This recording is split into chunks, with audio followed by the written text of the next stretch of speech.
simple cube used for storing office supplies. Or is it? In his book, A Land Unknown, Hell's Dominion, Bryan Melvin describes miles and miles of cubes, each one containing a person suffering the same punishment they inflicted on others before they died. Next, on Stories of the Supernatural.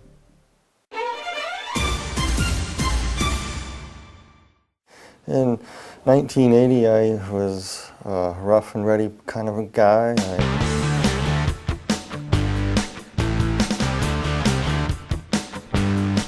Drank a lot and partied a lot, and I was moved to Tucson, Arizona, and I was working at a construction site, and one of the guys brought some water from Mexico that was contaminated, and I ended up drinking it by accident. Got real sick, contracted cholera, and within about 72 hours I was flat on my back and basically dehydrated. That's when I passed away. I noticed that when I passed on, that of course I wear glasses and I'm very nearsighted. I noticed that, the first thing I noticed is that I wasn't wearing my glasses and I could see clearly across the room. And when I turned my head, I noticed that my body wasn't moving. And I was lifted right out of my body and hovered over my body, looking down at myself and looking around. And next thing I knew, I went through the ceiling of the room I was in, and I was transported into a very, very, very black, dark void.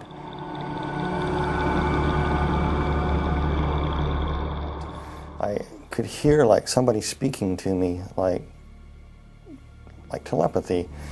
And it was explaining to me many, many things that I no longer remember, but most of the idea was explaining to you the whys of life, why there was evil in the world, why this, why, people have questions all the time. These were being answered to you as you were being transported to this light. And time you got to where the light was, you knew what happened, you know what's going on. You know what happened, you know you died, you know you're going to be judged, and everything as you're traveling, it's made so clear to you that what's happening is perfectly just and right. Oh yeah, I was going through the darkness and I was approaching the light there, and I noticed that on this rock, it was a big huge boulder right out in the middle of this darkness, and there was a person sitting on a throne. And the individual that was sitting on it was emanating light, very, very powerful, bright light. And there was a love and compassion too, but also a firmness and fairness emanating from this person. And I'm going, who is this? And the basic question that was coming to me through this thought was, look what you have done with God's gift. It was actually Jesus was speaking this to me. He said, if I let you into heaven with what you know now, that I'm just, right, perfect, you would misuse that and keep sin alive in heaven. You can't come in. He told me it was granted to me to see a land unknown that's best forgotten, but will not be left unseen. That was it. And then he took out all these keys out of his robe, just pulled them out. And as he pulled them out, you can see the scar where the nails were kind of like in the wrist area, and it kind of pulled the bones apart. It's kind of traumatic looking. And he had these keys, and the keys were odd shapes and design. And he walked over to a place, and he stuck this key into this, looked like a gate. And a door opened. Then the veil came over, and it was dark again. I couldn't see it. All I could see was the Lord. And I was being moved toward this door, and I went through that door into a void. A tornado vortex. It was just going round and round. It was a tunnel, spinning horrendously around, just roaring and roaring and spinning and spinning and spinning.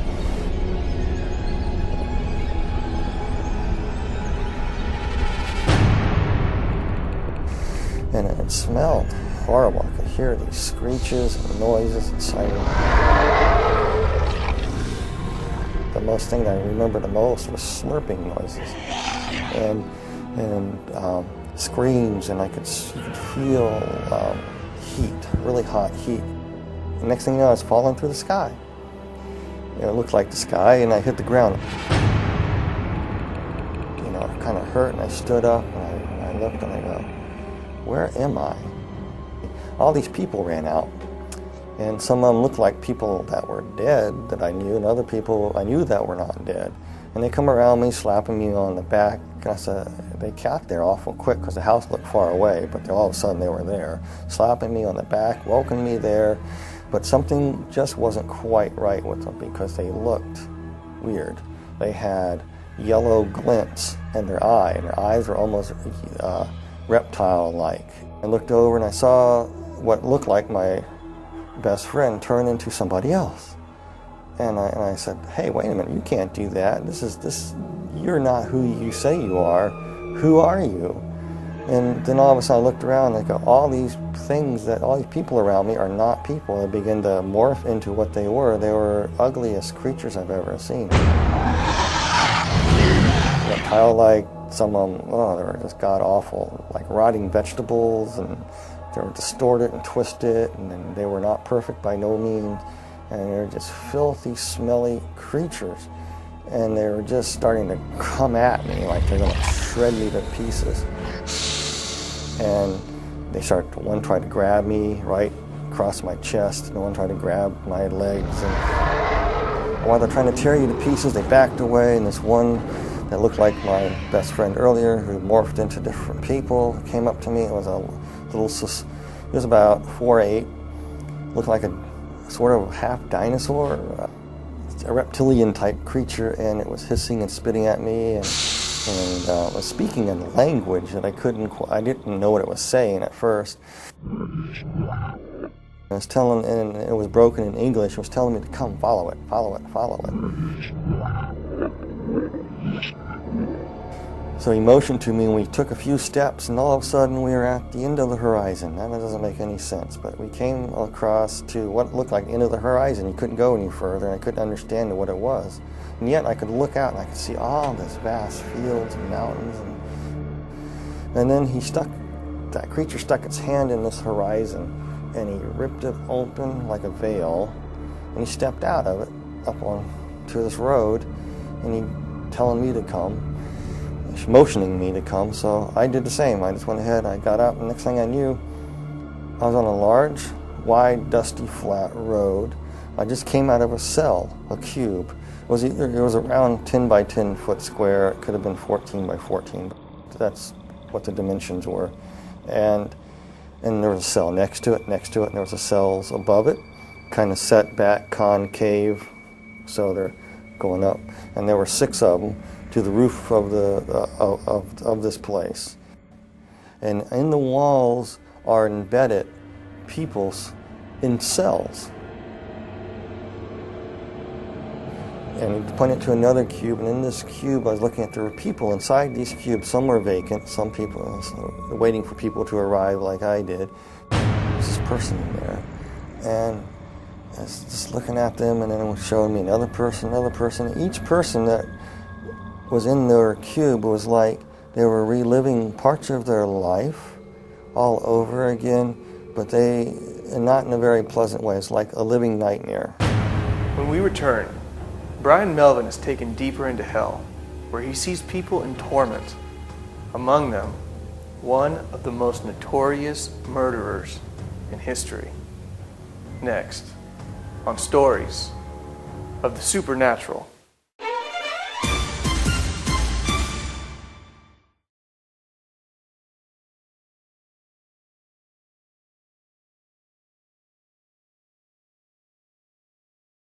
Brian Melvin died after being infected with cholera from drinking water. He describes how his soul was separated from his body and taken to hell. While in hell, his demon guide showed him miles of cubes, most of them containing the souls of people suffering their own personal hell for their deeds during their life on earth. And as we were walking along, I realized that hell is just an enormous big place, and there's many other parts to hell that I did not see. I just saw this place called the pit. And so it says, it's been granted to thee, follow me out to the middle of the road. So he walked out in the middle of the road, and all these demons and creatures running around, and I saw all these people in various stages of torment. And some of these demon creatures inside these cubes were going in at will. And they would be attacking people in various ways. But to the people, they look like other people, or times in their lives, or they look like demons. Whatever their worst nightmare was is basically what they were living. We walked along to another cube, looked inside of another individual that was there, and it reminded me of an old sailing ship. And this guy used to be a captain of the ship, and he was being flogged. Things that he did on this old sailing ship, he did it for pleasure for these people because it was his ship, and he liked to be mean to his crew, and it was being meted back to him. I noticed this being, this creature looking at me. It was in a cube at first, and the person who was looking at this creature is one of those tall creatures with the faces that went around, but it was of a beautiful purplish color, in a way, kind of a beautiful creature, but hideous at the same time. And with its faces revolving around, very seductive, very, very flattering, very, very persuasive. It would try to plant thoughts in your mind, trying to tell you, why would such a good God allow people to suffer like this? It was trying to get me to curse God. I really don't know who the demon creature was. I know he had great power and authority. He either was the second in command or he could have been Satan himself. This one vortex was spinning, and a lady that had just died in a car wreck came through, and she was deposited right there. And I saw her as she arrived, and inside her cube, she saw it as the illusion of her grandmother's farm, her grandparents' farm that she loved so well as when she was growing up. And her grandmother recently passed away too, so she got in this cube, and immediately she thought she was in heaven because there was a grandmother waiting there welcoming me. The grandmother that was actually a demon that gave the illusion of being the grandmother said, "Dear Pudding, you made it to heaven. I'm so glad you're here." And she really thought that she was in paradise. But there was a darker side to her. She would make her children be what she wanted. Her children wanted something else. She wanted them to be this. And if they didn't do it her way, it was the fist. It was verbal abuse. It was cutting down. So as she sat down, I was watching it, and the tree's limbs just grabbed her. And then she realized she was not in paradise. And as we passed some cubes, there were people inside, and they were trapped in flames. And it was like their skin was still intact, but they were burning. And there was an individual, and he was playing pool. And this guy was a child serial killer, but he lived in the 1940s. But he was in this pool hall playing this pool before the punishments would commence again. He thought he had a break. And then these people in there would torment him and come and run and just grab him and tear him up. And out of the sky I could see this big demon coming down. It reminds me of a snake. He just gobbled him and swallowed him. Then all these other little demons came up and said, that's no fair. We didn't have our chance with him yet. Regurgitated him back up. He was whole. I know this sounds really bizarre, but that's what happened. Then all the other little demons, little teeny things, about 3 foot tall, just jumped on him. And he was powerless. And they were beating him and clawing him.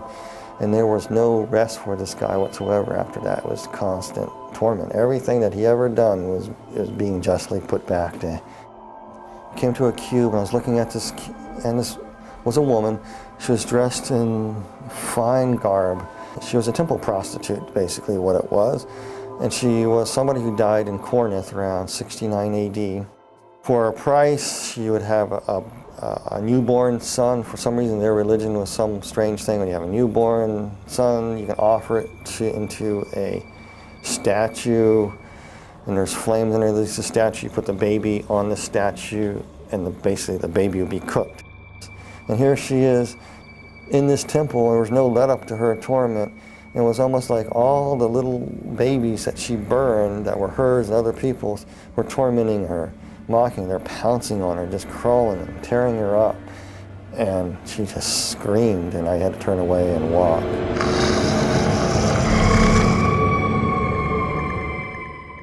There was an individual that she practiced the black dark craft. She was a witch. I just knew that she was a witch, but she died many hundreds of years ago. But she was trapped in a coffin, scratching, trying to get out. She couldn't get out. She was in that position for years and years and years and years, hundreds of years. And then finally, when she got it open, all the demons would pounce on her.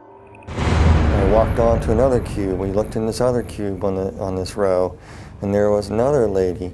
And she believed that Mother Earth could save her.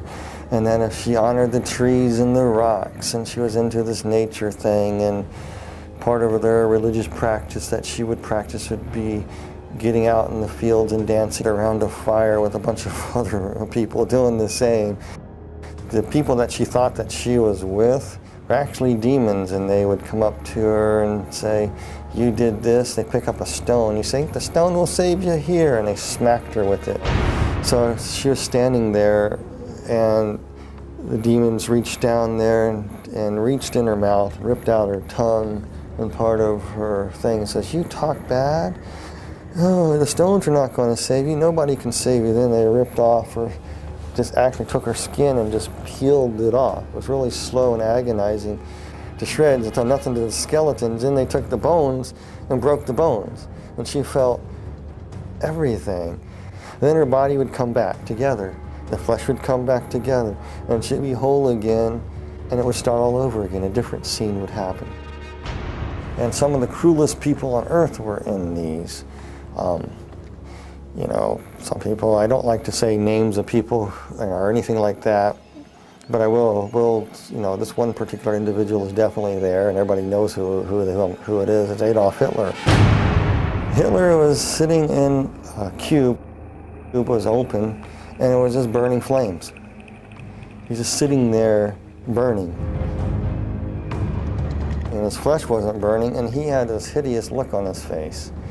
And as he was burning, the flesh would be rotting, and he was feeling every bit of it. It was almost like every oven of the gas, of the concentration camps, all the tortures that went on there were being meted back to him in one intense flaming bit of stoked up white hot heat that would rot his flesh away at the same time, make him ashes, come back.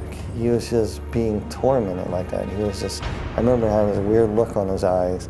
It was just angry, vicious anger. When we return, Brian Melvin tells how for a moment he thought he may be trapped in hell for all eternity. Brian Melvin died after being infected with cholera from drinking water. He describes how his soul was separated from his body and taken to hell. While in hell, his demon guide showed him miles and miles of cubes, most of them containing the souls of people suffering their own personal hell for their deeds during their life on earth. Will Brian Melvin suffer in hell for all eternity or not? Next, on Stories of the Supernatural. We were walking in another segment of hell near the back recesses of the wall, another segment of the deep dark pit. And we're coming to this one pit there was one place, and the cube was open, and inside there, this demon was trying to get me to go inside this cube in what looked like a dentist chair. I'm not afraid of dentists at all, but this thing looked like a dentist chair to me, with all these hideous creatures in there trying to say, "This is where you are going." And they want you in this cube here. And they were trying to get me in there. And I didn't want to go. And this part is very hard for me. Because you got to understand, you are so scared. And this whole time you're there, you're just saying, "Jesus Christ, Jesus Christ, Jesus Christ." By that time, I was probably saying Jesus Christ so fast, Jesus Christ so fast, that it was a blur. That's all I can say. They wanted me in this cube, and I was scared. I didn't want to go in this thing. And like I said, throughout the whole time, you felt a connection with somebody from above, the Lord. And then all of a sudden, you could feel something coming for you. I was so petrified, I couldn't distinguish what it was. You could feel the footsteps walking behind you, and the ground thundering. And as it closer, whatever it was walking behind me, and I was too scared to turn away to see who it was, because I didn't want these things to rush me and grab me. And all of a sudden, they started coming toward me. And then the presence got right behind me, and they all scattered. And that purplish, big, tall, demonic creature, the regal creature, kind of backed slightly away and kind of bowed and kind of walked out, just kind of slithered on into the mist, into the darkness of hell. And the Lord was carrying me up.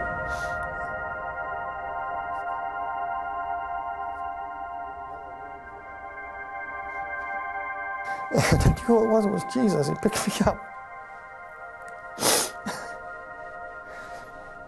This part I remember though so clearly. He just picked me up in his arms, and I could see where they crucified him. As he's holding me, his bones are pulled apart. He's saying, "You pulled apart my bones." And he carried me.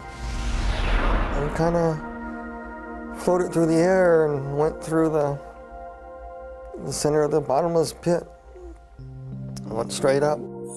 I remember bits and pieces of being taken to a hospital and waking up in a hospital room.